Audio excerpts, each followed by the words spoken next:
저나 여러분이나 한 번쯤, 아니 한 번이 아니죠. 이런 생각 자주 하고 살지요. 저거 죽었으면 좋겠다. 어제도 저는 살인을 했습니다. 어제 어떤 집사님하고 대화를 하다가 이단 사이비 교주 이야기를 했는데 내 입에서 불쑥 튀어나오는 말이 그 사람은 죽지도 않는구나. 내 마음속에 그 사람이 빨리 죽었으면 하는 마음이 있는 거예요. 오늘 예배하러 온 여러분 중에서도 아침에 눈 뜨고 여기까지 오는 동안에 여러 사람 죽이고 왔을 것입니다. 온 국민이 살인자가 된 적이 있었습니다. 김일성이 빨리 죽어라. 김정일이 죽어라. 맹집사 이야기라는 오래된 책이 있습니다. 이분은 맹천수 집사님이 시골 교회를 섬기면서 자기 주변에서 일어났던 크고 작은 일들을 담담히 적어놓은 책인데 그 책 내용에 이런 내용이 나와요. 그 시골 교회를 섬기는 중에 자기하고 아주 가까운 임집사라는 분이 계셨어요. 근데 임집사님이 어느 날 풍을 맞아서 쓰러져 버립니다. 그래서 사지를 못 써요. 집에 누워 계시는 거예요. 그러니까 이 맹집사님이 주일날 예배를 끝나면 주보를 가지고 그 집에 꼭 들려서 오늘 교회에 있었던 일을 설명하고 목사님 설교도 요약해서 전해주고 그런 일을 이제 하고 집으로 돌아가고는 했습니다. 근데 갈 때마다 누워있는 임집사님이 이렇게 이야기하는 거예요. 내 소원이 있는데 예배당에 가서 예배를 드리면 얼마나 좋을까. 그 이야기를 갈 때마다 하는 거예요. 그러니까 맹집사님이 그것이 가슴이 아파서 하나님께 기도를 합니다. 하나님, 나에게 휠체어를 주시면 내가 내 생명 다하는 날까지 우리 임집사님을 모시고 교회를 가겠습니다. 근데 하나님이 또 그런 기도는 잘 들어줍니다. 그래가지고는 교회에서 휠체어를 사줘요. 교회에서. 그러니까 그날부터 이분을 휠체어에 모시고 그 시골의 녹록길을, 그 힘든 비포장 도로를 이렇게 논길을 이렇게 하면서 막 이렇게 매주마다 이분을 모시고 교회에 와서 예배를 드립니다. 동네 사람들이 다 칭찬합니다. 세상에 저런 사람이 어디가 있냐. 교회에 가면 성도들이 전부 수고했다고 우리 맹집사 천사라고 그렇게 칭찬을 해요. 그렇게 이제 오랜 동안 모시고 다녔습니다. 그러던 어느 날 여름 장맛비가 쏟아지기 시작하는데 집에서 나설 때는 괜찮았는데 중간쯤 가니까 비가 억수같이 쏟아집니다. 그 녹록길 시골길이 질퍽질퍽해지고 자갈이 드러나고 뭐 어떻게 해볼 수가 없어요. 온몸은 젖고 그 휠체어를 밀고 가는 중에 맹집사님 마음속에 어떤 생각이 드냐면 이 인간은 빨리 죽지도 않는구나. 빨리 죽어버리면 내가 이 수고 안 해도 되는데 표현은 못하고 그분을 밀고 교회에 와서 마당에 딱 섰는데 하나님 앞에 자기가 살인을 하는 거예요. 교인들이 이 우중에 임집사를 모시고 왔다고 난리가 났어요. 예배당에 임집사님을 넣어드리고 맹집사는 예배당을 못 들어갑니다. 나는 예배드릴 자격 없다. 펑펑 울고 눈물 빗물이 섞여가지고 예배당에 들어가지를 못하고 마당에서 엉엉 울고 앉아있는데 주님께서 말씀하십니다. 맹집사야, 이 예배당은 예배당이 아니다. 나의 품이다. 들어오거라, 들어오거라. 주님이 그러시는 거예요. 오늘 또 살인자들이 이곳에 있습니다. 저도 살인자입니다.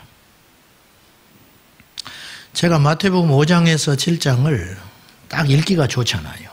그리고 금쪽 같은 말씀이니까 셀 수도 없이 많이 읽어봤습니다. 근데 이번에 설교 준비를 하면서 또다시 읽어보는 중에 하나, 이제서야 발견한 게 하나 있었어요. 마태복음 5장, 7장은 구약 성경과 딱 일치되는 말씀인데 특별히 이 십계명 율법을 예수님께서 강화해서 말씀하신구나.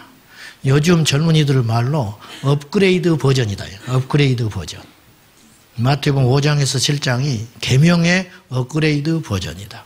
그래서 십계명 중에 3개를 예수님께서 소개를 하셨는데 다른 율법도 많이 소개하셨고 그 첫째가 살인입니다. 구약의 율법은 옛사람이 말하기를, 옛사람에게 말하기를, 예수님이 이 말씀을 마태복음 5장에 하실 당시가 언제냐? 모세가 율법을 선포하고 나서 1500년이 지난 다음에 옛사람에게 모세가 시내산에서 십계명을 선포할 때 살인하지 마라. 살인하는 자는 그 사람도 죽는다. 그렇게 말했지만은 1500년이 지난 이후에 나는 너희에게 다시 이야기한다. 재해석. 미워하는 것도 살인하는 거다. 그래서 이제 6번째 계명을 더 업그레이드해서 말씀하셨고 그 다음에 7번째 계명. 간음하지 말라도 역시 강화해서 말씀하셔요. 겉으로 간음 안 하면 돼요. 율법은. 겉으로 행동만 안 하면 죄인 아니에요. 근데 예수님은 훨씬 강하게 이야기하셨어요. 속으로 그런 음흉한 생각을 품는 것 자체는 이미 간음한 거다. 그 다음에 이웃에게 거짓 증거하지 말아라. 거짓말 안 하면 돼요. 그러면 율법 어기지 않는 거예요. 근데 주님은 더 강화시켰어요.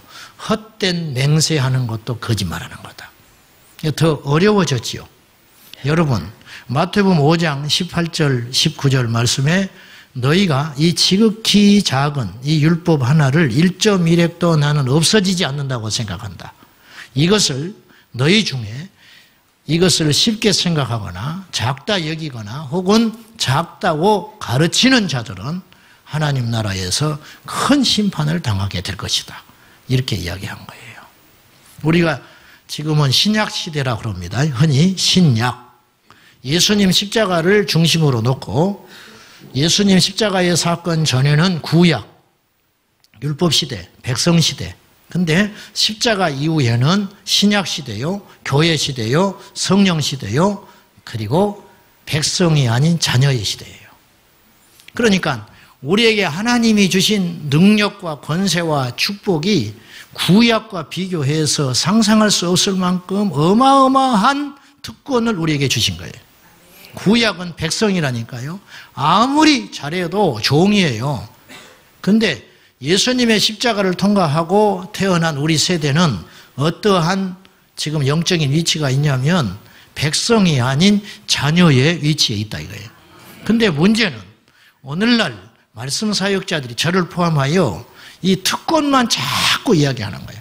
예수 이름에 능력이 있다.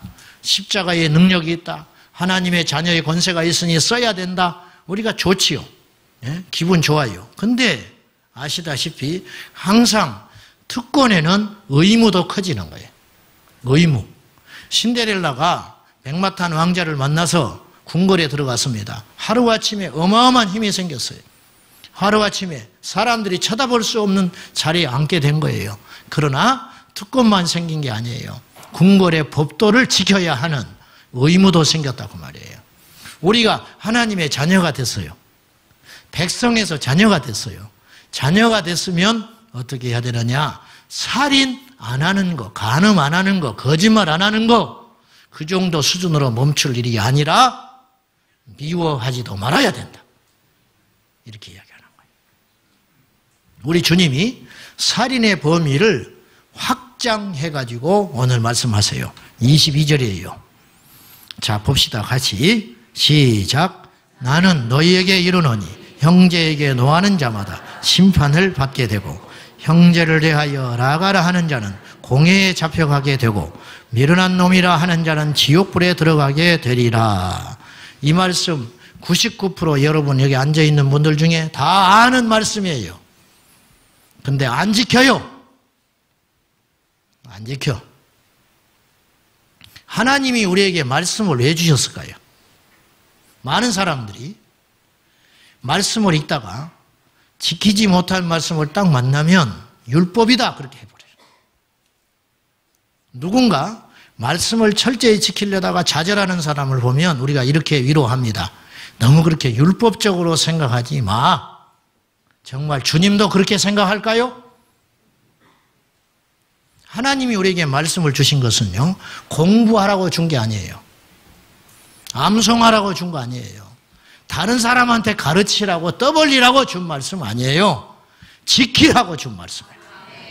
지켜라. 우리 중에 살인할 사람이 누가 있겠어요? 전쟁터에 나가면 모르지만 가만히 있다가 누가 살인을 해. 그러나 오늘 살인의 죄를 3가지로 확대해서 주님이 말씀하셨어요. 자, 형제에 대하여 노하는 자는 심판을 받게 된다. 우리 쉽게 노하잖아요. 확 화내버려. 아침에도 지금 한바탕 하고 온 사람 있을걸? 주차하다가 확 말이지 말이야. 인간도 아니네 말이지. 팡팡 길 안 비키고 뭐하나 말이지. 노하고 왔지요. 아무렇지 않게 생각하는 거예요. 아무렇지도 않게 노해요. 분노해. 형제에 대하여 라가라 하는 자. 라가라는 자는 말은 아람어인데 속이 비었다 그런 뜻이에요. 이런 어리석은 인간. 그래 무시하는 거예요. 일상으로 우리 무시하고 살려놔요. 3번째, 더 충격적인 거. 형제에 대하여 미련한 자라고 하는 자는 지옥 간대. 지옥 가. 이 말씀 어떻게 해석할 거예요? 그러니까 이렇게 해도 돼요? 아니면 지켜보는 데까지 지켜보다가 못 지키는 건 하나님께서 이해하시고 용서하실까요? 그것이 은혜다. 그러니까 우리가 능력이 안 나타나는 거예요. 이 말씀 주님께서 경고하기를 1.1핵도 없어지지 않는다. 율법도 안 없어지는데 더 강화시킨 예수님의 말씀이 없어지겠어요? 안 없어진다.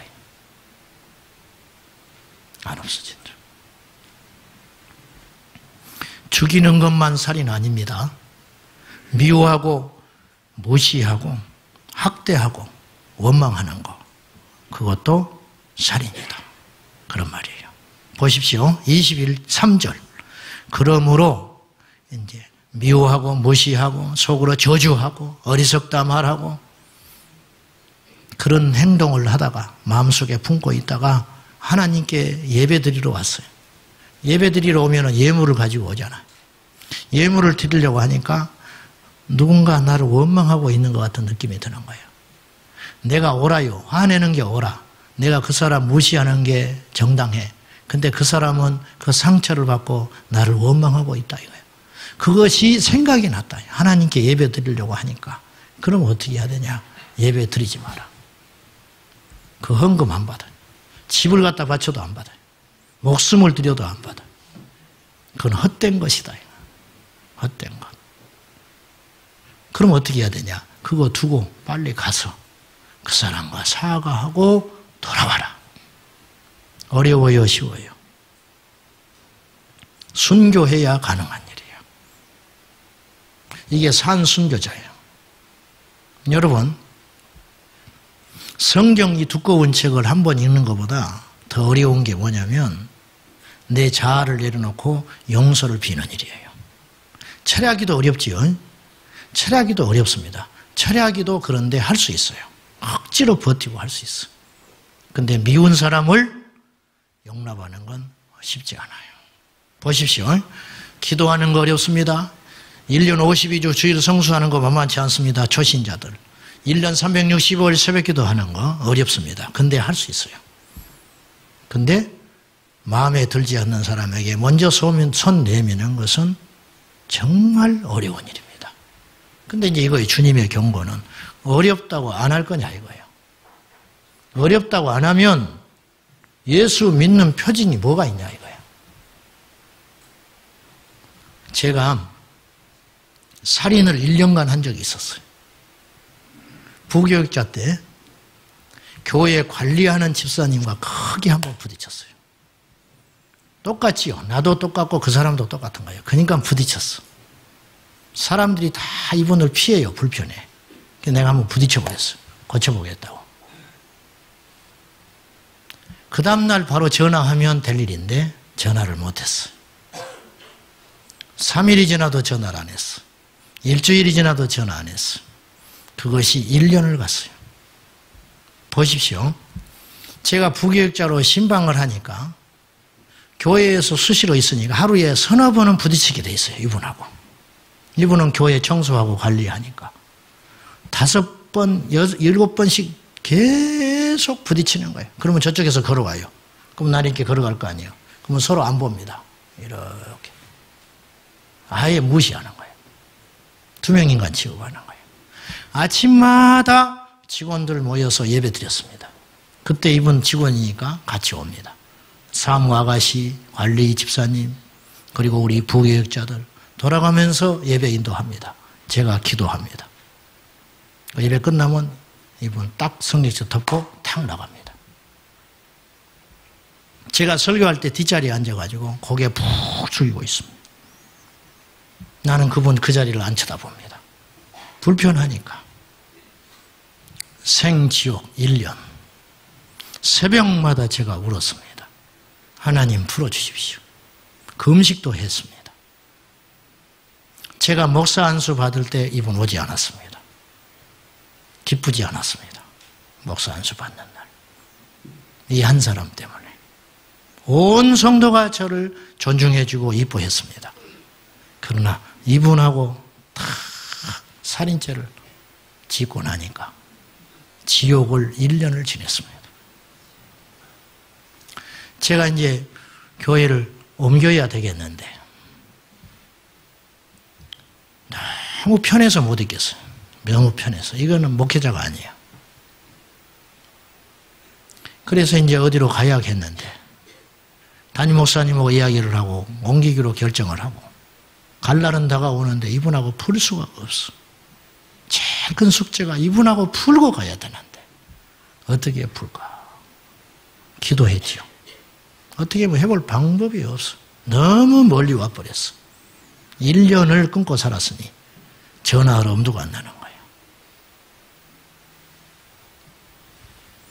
이분 아들이 대학을 들어갔습니다. 어떻게 풀었는가 이야기는 일부에 안 했어요.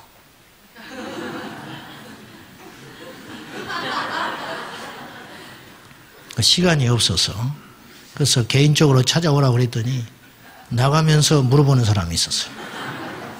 나중에 오라고 복잡하니까 나중에 오라고. 2부 때 해야 할 것 같아요. 이분 아들이 대학을 들어갔습니다. 그러니 직원들을 초대를 했어요. 나한테 초대 안 했지요. 그냥 이렇게 던져놓고 갔지. 그날 새벽에 제가 기도를 많이 했습니다. 하나님 어떻게 할까요? 내 자존심이 허락지가 않습니다. 그 자리에 가는 것이. 근데 그날 아침에 하나님께서 그분이 울고 있는 것을 보여주셨어요. 제가 정심 때 그 초대를 받고 모든 직원들, 교육자들, 아들 대학 들어갔다고 한턱 내겠다고 그 자리에 갔습니다. 식당이 2층이었어요. 계단을 이렇게 올라가는데 그분이 내 뒤에 따라오고 있었어요. 따라오다가 내 허리춤을 확 껴안았어요. 그 자리에서 울었습니다. 우리 둘이 안고 펑펑 울었습니다.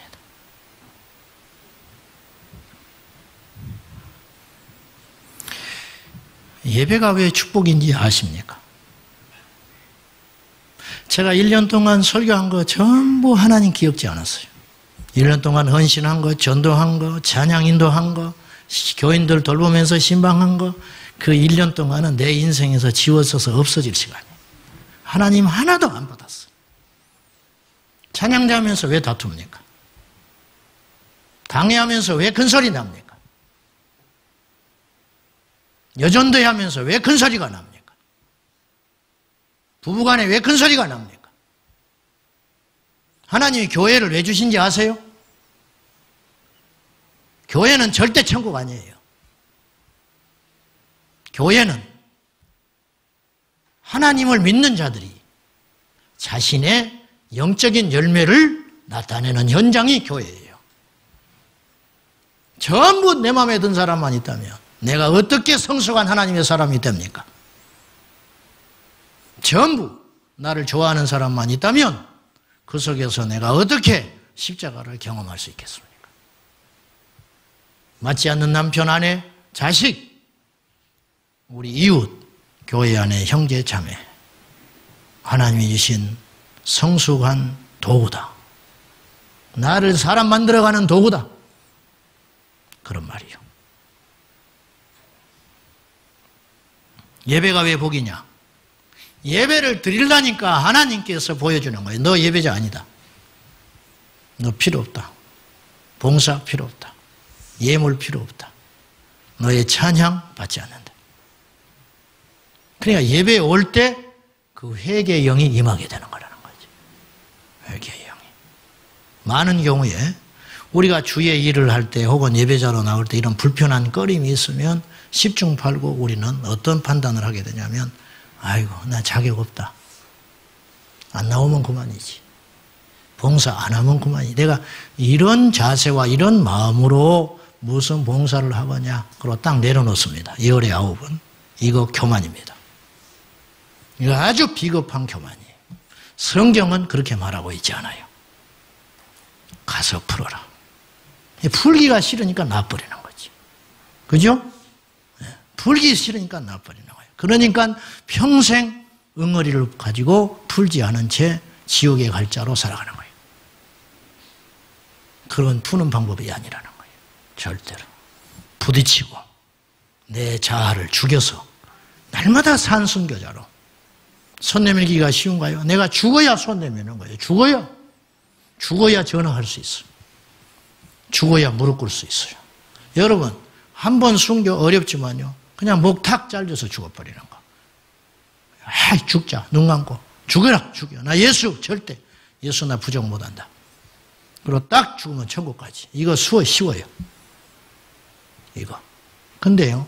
날마다 내 삶 속에서 부딪히는 문제들 앞에 말씀을 알기 때문에 그 말씀대로 실천하기 위해서 내가 십자가에서 날마다 죽는 이 삶은 산순교의 삶이라. 산순교가 훨씬 어려운 거예요. 한 번의 죽음의 순교보다. 요한일서 2장 9절과 11절은 오늘 우리에게 이렇게 말씀을 하고 경고합니다. 한번 봅시다. 시작. 빛 가운데 있다 하면서 그 형제를 미워하는 자는 지금까지 어둠에 있는 자요.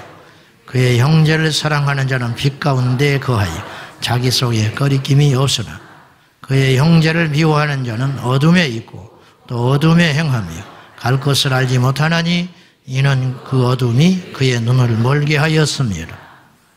빛 가운데 있다 하면서 내가 예수 믿는다고 하면서 그죠? 빛은 예수잖아요. 내가 천국 갈 수 있다. 그렇게 말하면서 나는 빛 가운데 있어. 나 예수 믿는 사람이라. 그렇게 스스로 인정하면서 미워하는 자는 어둠, 지옥, 음부, 심판, 사망, 어둠에 있는 자요. 반대로 형제를 사랑하는 자는 자기 속에 꺼리낌이 없다. 꺼리낌은 두 가지인데 하나님에 대하여 꺼리낌이 없는 거예요. 그리고 사람에 대하여 꺼리낌이 없는 거. 저 사람이 나하고 불편하게 안 돼. 나하고 안 맞아. 그러면 이렇게 그러고 이렇게 안 보잖아요. 저기서 이렇게 얼굴이 나타나면 못 본 척하고 있잖아요. 이렇게 볼 수 있는데도 불구하고, 그죠? 어떻게 잘 아냐? 내가 그렇게 하니까. 나도 미운 놈이 있어.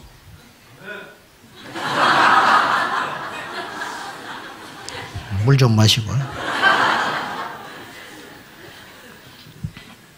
여러분, 오늘 이 말씀은 듣고 갈 말씀이 아니에요. 지금까지 몰라서 그렇게 살았다면 이제부터는 고치세요. 하나님 예배 안 받아요. 예수 믿는 사람 아니에요. 지옥 가. 제 말이 아니에요. 형제에 대하여 미련하다고 무시하는 자는 지옥 간다고 그러잖아요. 일상적으로 무시하고 사는 거예요. 일상적으로. 나하고 마음에 맞는 사람하고만 이렇게 일을 하고, 맞지 않는 사람 배타하고, 험담하고, 미워하고, 시기하고, 편가르고. 믿지 않는 사람은 대놓고 그렇게 해. 대놓고. 믿는 사람은 소리 안 나게 그렇게 해. 그게 더 더러운 거예요. 더 비겁한 거예요. 더 비겁한 거예요. 다시 말씀드리지만 하나님이 우리에게 이 말씀을 주신 것은 지키라고 준 말씀이에요. 지키라고. 그 정도 노력하다가 안 되면 할 수 없는 것이지, 그래도 나는 천국 가. 천국 못 가. 오늘 말씀에 의하면 못 간다니까. 언제까지 그렇게 살 거예요? 언제까지? 그래서 제 설교를 들으면 힘들다는 거예요. 힘들다고 안 지킬 거예요? 나는 더 힘들어. 못 사는데 외쳐야 되니까. 그것도 변명에 불과하지만. 그래도 외치는 자가 듣는 자보다는 더 지킬 가능성이 많아요. 저는 이게 목사의 축복이라 생각해요. 그래도. 여러분 자리에 앉아 있었으면 나는 이나마 못 살아요. 외치니까 이만큼 견디고 행하고 그나마 살아가는 거예요. 마태복음 7장 말미에 산상봉은 다 끝나고 나서 예수님의 말씀을 들은 유대인 무리들이 어떤 반응을 보였냐면요, 이 가르침은 놀라운 권세가 있다. 서기관들의 가르침과 다르구나. 서기관들의 가르침은 공부 가르쳐주는 거예요. 귀만 때리고 말았어요. 예수님의 말씀은 엄중하고 마치 지옥이 임하는 것 같은 느낌을 받은 거예요. 그러나 아쉽게도 이들은 감당할 수 없는 이 말씀 앞에 지키지 못하고 또 뿔뿔이 흩어졌어요. 그리고 주님을 대적하기 시작해요. 지키지 못하니까 대적하는 거예요. 지키지 못하니까.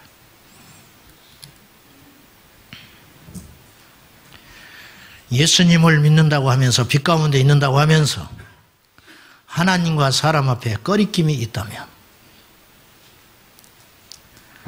미워하면 그의 눈을 멀게 한다 했으니 영적 소경이 되는 거예요. 미워하면요, 하나님 안 보여. 미워하면 오판을 하게 되는 거예요. 미워하면 성경을 읽어도 성경 말씀이 내 안에 역사하질 않아요. 미워하면 예배당에 와서 앉아 있어도 말씀이 내 영혼에 들어오질 않는다. 영적 소경, 갈 길 몰라 방황하는 영적 소경이 된다. 냉정하게 따져봅시다.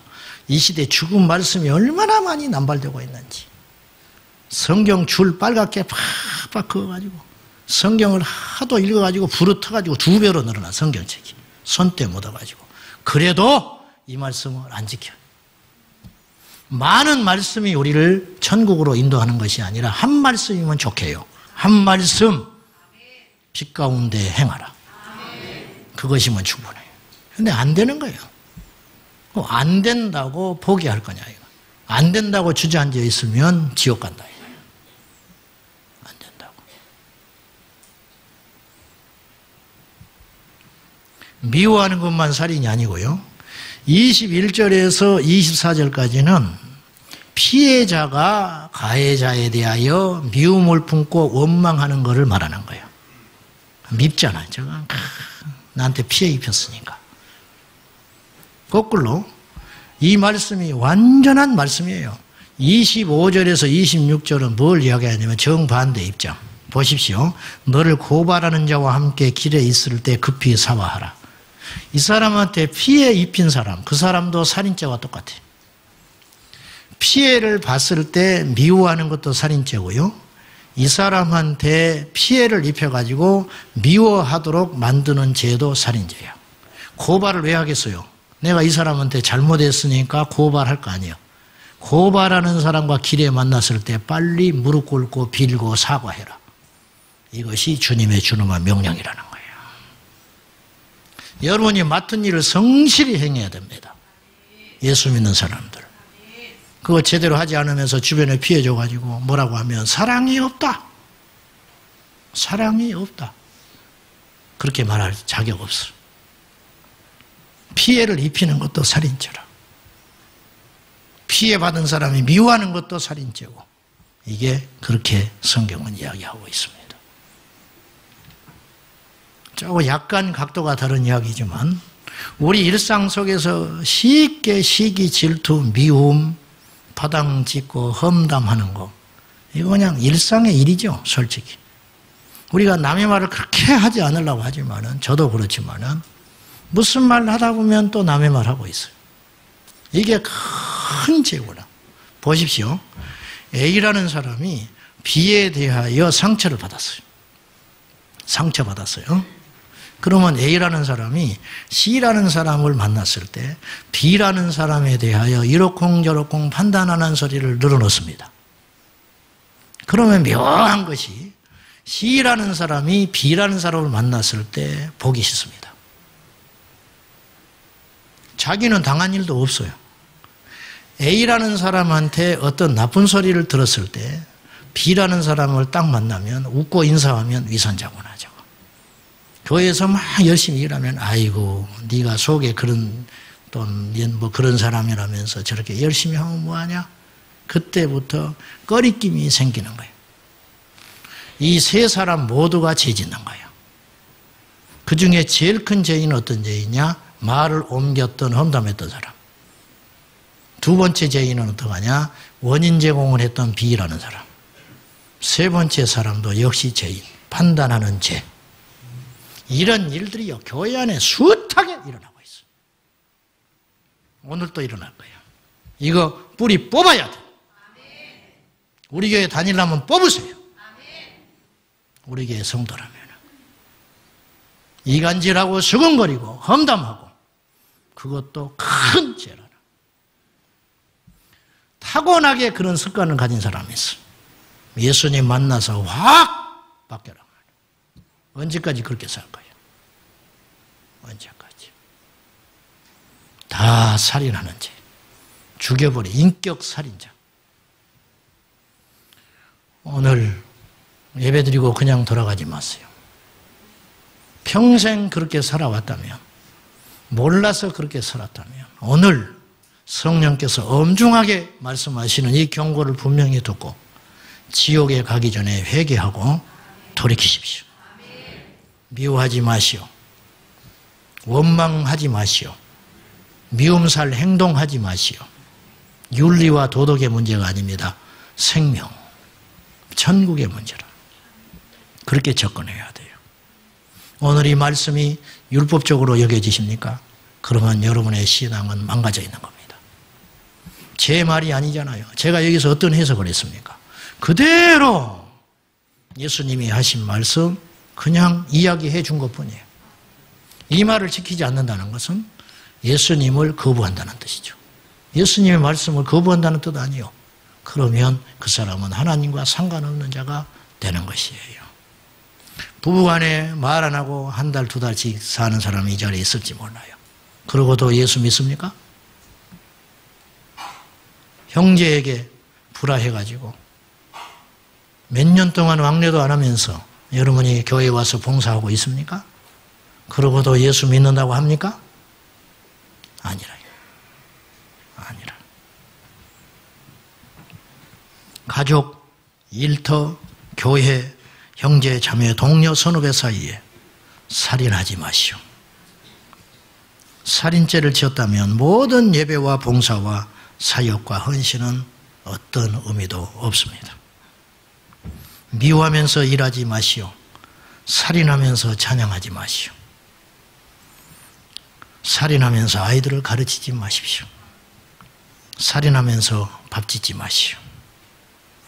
기도하여 우리가 능력을 받아야 되는데 어떤 능력이냐? 귀신 쫓는 능력이 아니고 용서할 수 있는 능력. 손을 내밀 수 있는 능력. 우리 천연적인 생각으로는 절대 못해요. 그러니까 기도하는 거예요. 하나님의 능력이 필요해요. 금식하고 기도하고 간구하여 살인죄를 용서받으라 그 말이죠. 박보영 목사님이 나이 39에 회심을 했습니다. 그 할아버지가 90이 넘으셨는데 회심하고 목회자가 된다고 하니까 이 할아버지가 너무 기뻐했어요. 그리고 누워있던 할아버지가 그때부터 운동을 하기 시작했어요. 내 손주 목사 안수 받는 날 내가 꼭 가야 된다. 아쉽게도 안수 받기 7일 전에 할아버지가 돌아가셨습니다. 못 보고. 그때 마지막으로 찾아가셨을 때 이 할아버지 목사님이 박보영 목사님에게 남긴 말이 4마디가 있었어요. 네가 목회를 하거든 첫째, 사랑할 수 없는 자를 사랑하거라. 용서할 수 없는 자를 용서하거라. 낮은 데 가서 섬기거라. 4번째, 절대 변명하지 말거라. 하나같이 어려워요. 죽어야만 할 수 있는 일이에요. 내가 따져보니까 그 중에 제일 쉬운 게 3번째더라고. 낮은 곳에 가서 섬기라. 그건 왜 그러냐? 기준이 애매하니까. 뭐, 난 낮다고 생각하면 되니까. 하나같이 어려워요. 사랑할 수 없는 자가 있지요. 제가 목회하면서 사랑할 수 없는 사람이 이게 품을 수 없는 사람이 있어요. 나도 그에게 상처를 줬지만 그분도 나한테 상처를 줬어요. 나가서 비방하고 다닌 사람이 있어요. 완전히 말을 바꿔가지고 그런 사람도 있을 수 있죠. 이것도 지금 내 변명인데 사랑할 수 없는 사람이 있어요. 용서할 수 없는 사람이 있어요. 그때 변명을 할 수밖에 없구나. 교인들이 술렁술렁하고 떠나면 어떻게 해야 돼요? 수없이 내가 변명하면서 여기까지 왔습니다. 이제 다시 한번 결단합니다. 사랑하는 성도 여러분, 형제를 살인하지 마시오. 사랑할 수 없는 자를 사랑하고 용서가 안 되고 이해가 안 되는 한 사람을 이해하고 용서하고 낮은 곳에 가서 섬기고 어떠한 구차한 말이 들려와도 변명하지 않고 살리라. 이 사람이 예수의 사람이다. 다음 주에 또 살인하고 이 자리에 와 계실랍니까? 오늘 또 예배 끝나고 나갈 때 어떤 사람에 대하여 인사도 안 하고 가려고 합니까? 아직도 풀지 못한 게 있습니까? 여러분, 풀어야 삽니다. 풀어야 형통합니다. 풀어야 빛이 옵니다. 기도합시다.